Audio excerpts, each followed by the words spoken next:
Beginning from chapter 30।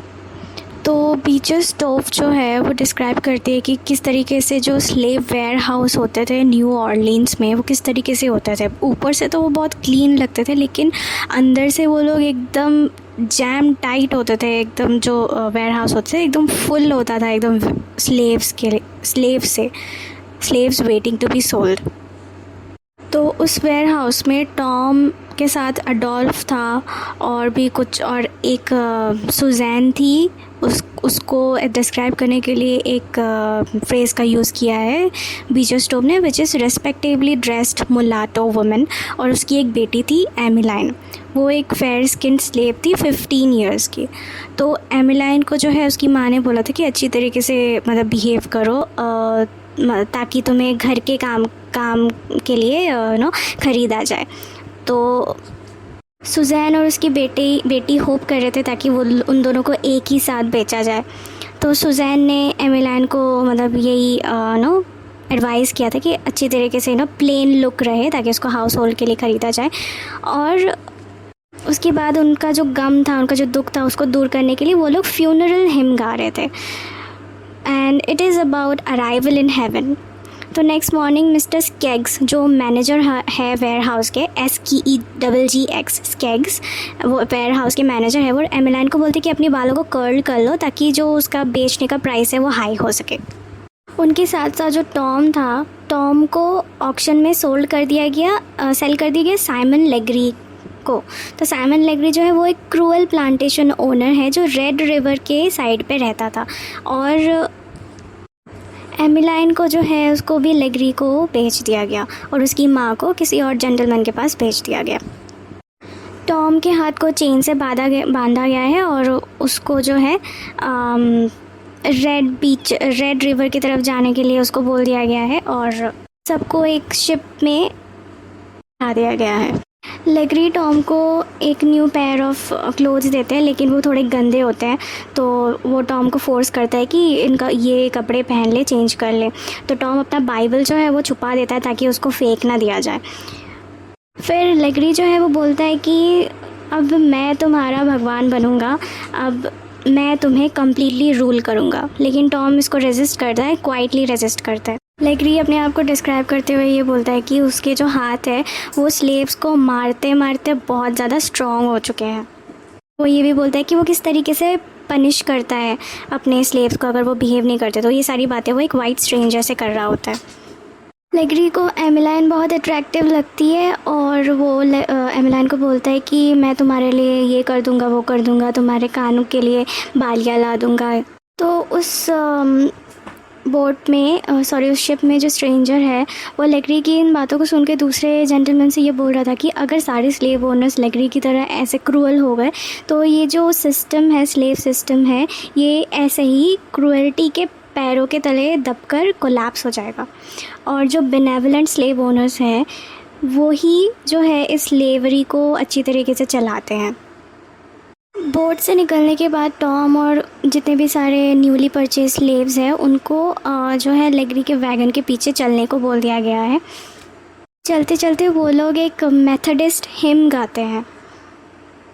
लेग्री ने ही उन्हें बताया था कि एक गाना गाओ, तो वो लोग मेथोडिस्ट हिम गाते हैं। तो ये हिम जो होता है ये एक होप का एक सिंबल होता है। तो जब लेग्री को ये पता चलता है, ये रियलाइज़ होता है कि वो लोग होप कर रहे हैं कुछ यहाँ से छूटने के लिए, कुछ रिलीजियसली होप कर रहे हैं, तो लेग्री उन्हें फटाफट बोलता है कि गाना बंद करो, कुछ और गाओ। तो उसके बाद फिर वो लोग नॉनसेंस ट्यून गाते हैं और वो भी लेग्री को पसंद नहीं आता है। फिर हम पहुंचते हैं लेग्री के प्लांटेशन पे। तो लेग्री का जो प्लांटेशन है वो भी मतलब उसी की तरह बेकार सा पड़ा हुआ था और लेग्री जो इतना ज़्यादा पैसा खर्च नहीं करता अपने प्लांटेशन पे, वो सिर्फ प्रॉफिट अपने ऊपर ही खर्च करता है। लेग्री के दो सुपरवाइजर्स है जो सैम्बो एंड क्विम्बो है, जो उसके नीचे काम करते हैं, वो स्लेव ओवरसीयर्स हैं। तो ये लोग भी बहुत ज़्यादा ब्रूटल है और लेग्री जो बोलते हैं उसको वो लोग मानते हैं। तो टॉम को स्लेव क्वार्टर्स पे भेज दिया जाता है। एमिलाइन को जो है लेग्री के प्लांटेशन में उसके घर पे रुकने के लिए बोला जाता है। कॉटन प्लांटेशन होता है लेग्री का, और जो बीचर स्टोव है वो बोलती है कि जो पिकिंग ऑफ कॉटन है ये स्लो फॉर्म ऑफ टॉर्चर है। कमर में दर्द हो जाता है, एक एक करके जो है कॉटन निकालते और लेग्री जो है वो अपने सारे स्लेव्स को एक ही दिन में बहुत सारा टास्क दे देता था। टॉम को बहुत बुरा लगता था जिस तरीके से उसके फेलो स्लेव्स एकदम थके हारे एग्जॉस्टेड फील्ड से निकलते थे। उनको बहुत कम कॉर्न मील दिया जाता था पूरे हफ्ते के लिए, और जो है टॉम सबको बोलता था कि तुम लोग चिंता मत करो, भगवान है वो हमारी ज़रूर सहायता करेंगे। लेकिन जो दूसरे स्लेव्स होते हैं उनको ये बिलीव करने में बहुत मतलब दिक्कत होती है, क्योंकि इतना कुछ देख के इतना कुछ सहने के बाद भी जो है गॉड उनकी हेल्प नहीं कर रहे हैं। फिर टॉम को ईवा का सपना आता है। तो ईवा जो है यहाँ पे एक रिलीजियस सैल्वेशन के रूप में आती है। तो टॉम जो है ईवा को एज अ गॉड की तरह देखता है। अपने में जो है ईवा लेक पोंचाट्रेन के पास बाइबल पढ़ती हुई दिखती है। तो ये सपना देख के उसे बहुत ही अच्छा लगता है। टॉम जो है वो बहुत टायर्ड और बहुत अनकंफर्टेबल होता है यहाँ पे, लेकिन वो क्विकली अडेप्ट कर लेता है इस प्लांटेशन में काम करते करते।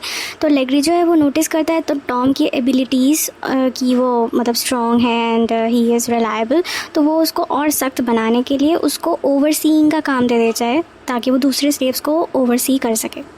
तो टॉम जो है वहाँ सबकी हेल्प करने की कोशिश करता है। तो वो एक बहुत ही सुंदर स्लेव को देखता है जिसको सब छेड़ रहे होते हैं, तो वो जाके वहाँ पे इंटरवीन करता है। फिर एक बहुत ही बूढ़ी औरत होती है जिसका नाम लूसी होता है उसका नाम। तो उसको हेल्प करता है वो कॉटन पिक करने में और उसके मतलब बैग में कॉटन भरने में, ताकि वो अपने डेली कोटा को मीट कर सके और पनिशमेंट अवॉइड कर सके। तो सैम्बो जो है वो ये सब नोटिस कर रहा होता है और ये एज अ पनिशमेंट एक पिन जो है वो उस बुरी औरत के पीठ में डाल देता है जस्ट टू हर्ट हर, और बोलता है कि आगे से ये सब ना हो।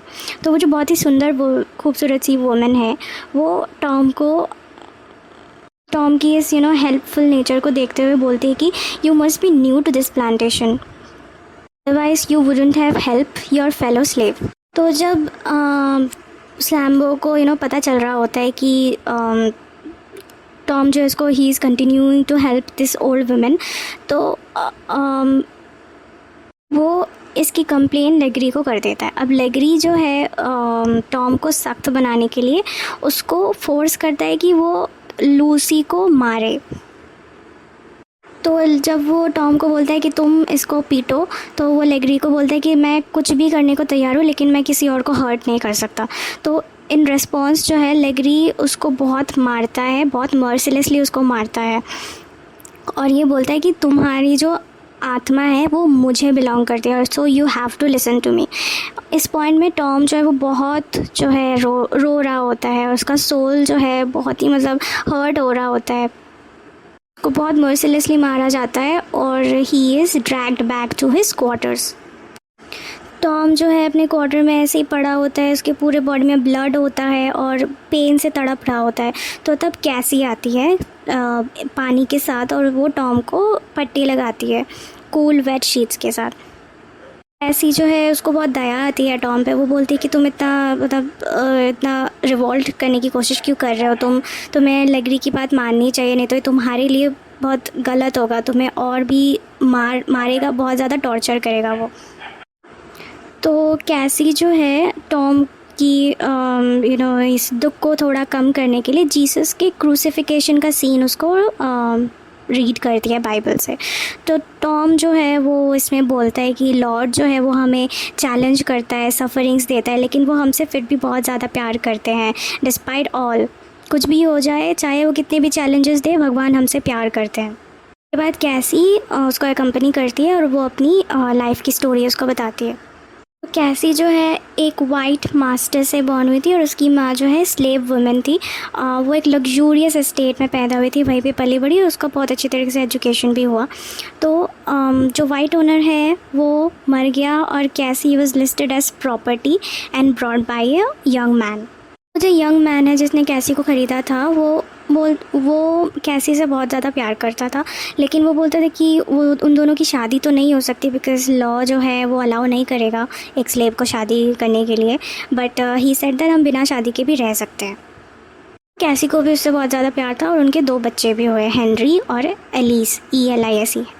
कुछ ही दिनों बाद जो है हेनरी को सॉरी जो कैसी का जो लवर था उसको एक दूसरे वाइट वुमेन से प्यार हो गया। उसने उससे शादी कर ली और कैसी को और उसके 2 बच्चों को बेच दिया।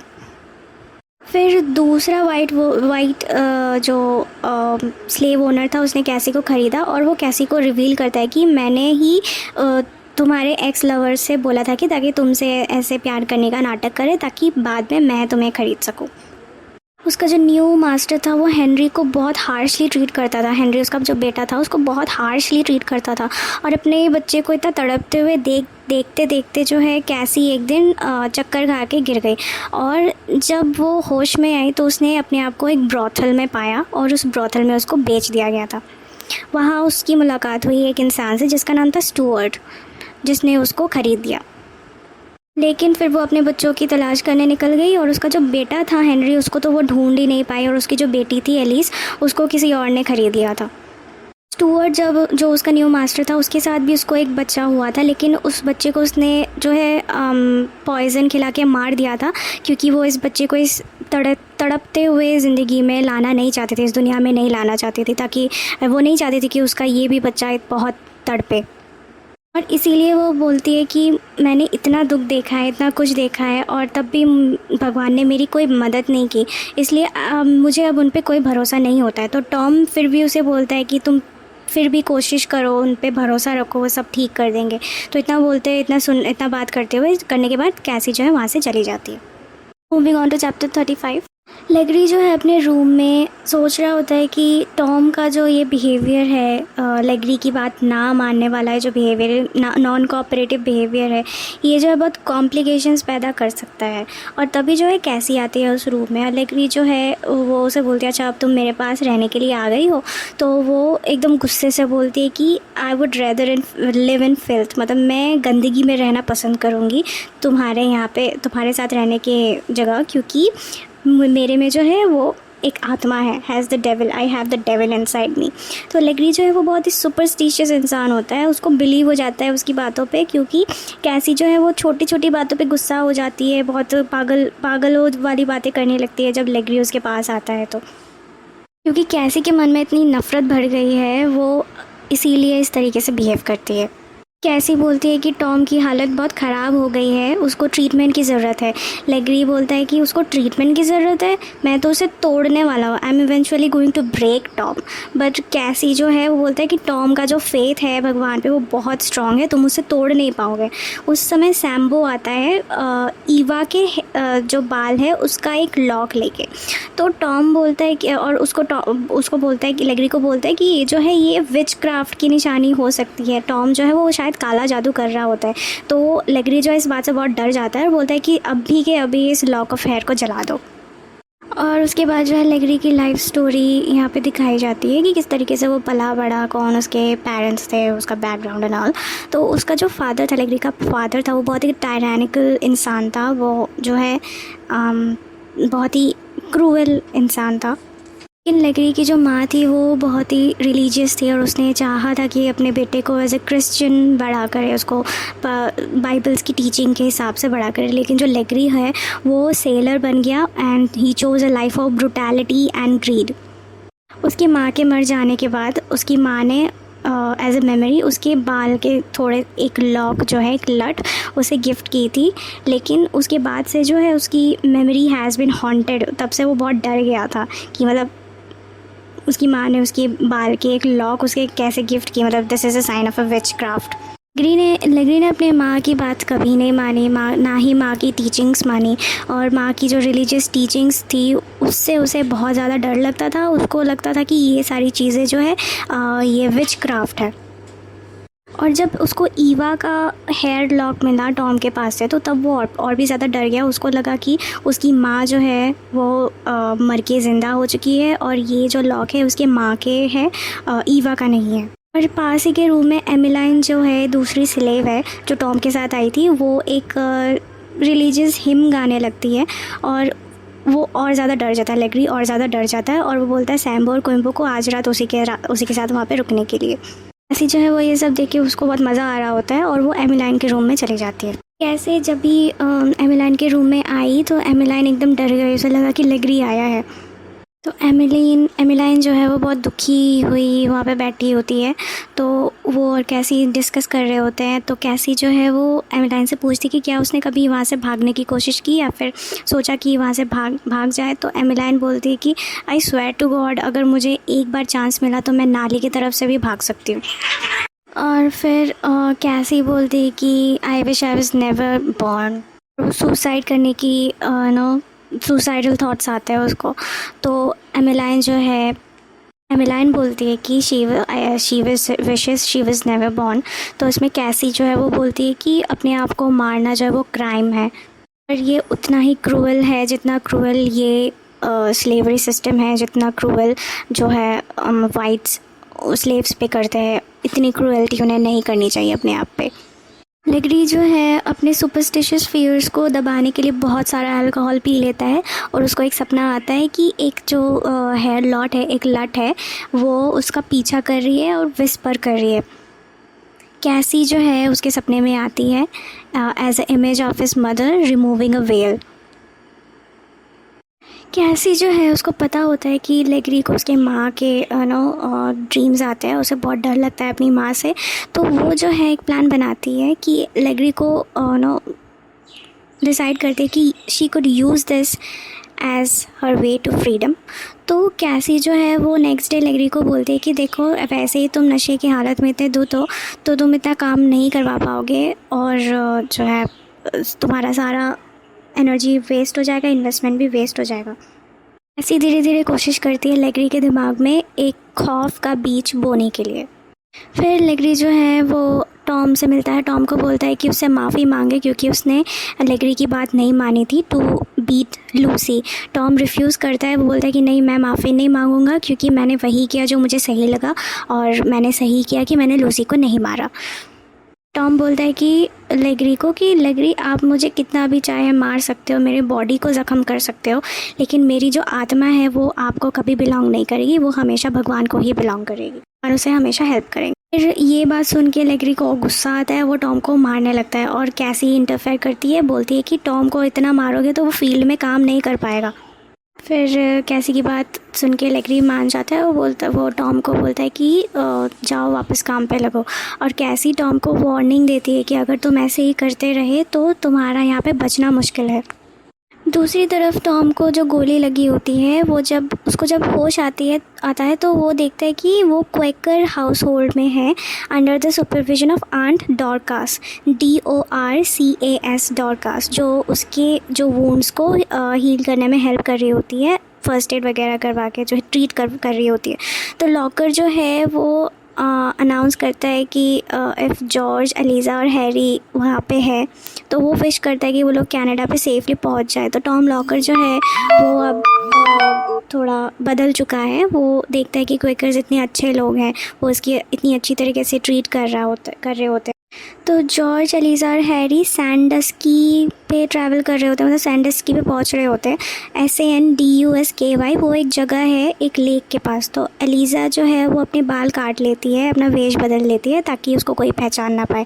जॉर्ज को चिंता होती है कि फ्रीडम के इतने क्लोज पहुंचने के समय अगर कुछ हो जाए तो वो ही विल बी क्रश, उसे बहुत बुरा लगेगा if they do not make it. तो एलिज़ा बोलती है कि भगवान ने उनकी अगर अब तक हेल्प की है तो वो उनकी आगे भी हेल्प करेंगे, और जॉर्ज को भी जो उसकी बातों पे बिलीव होने लगता है।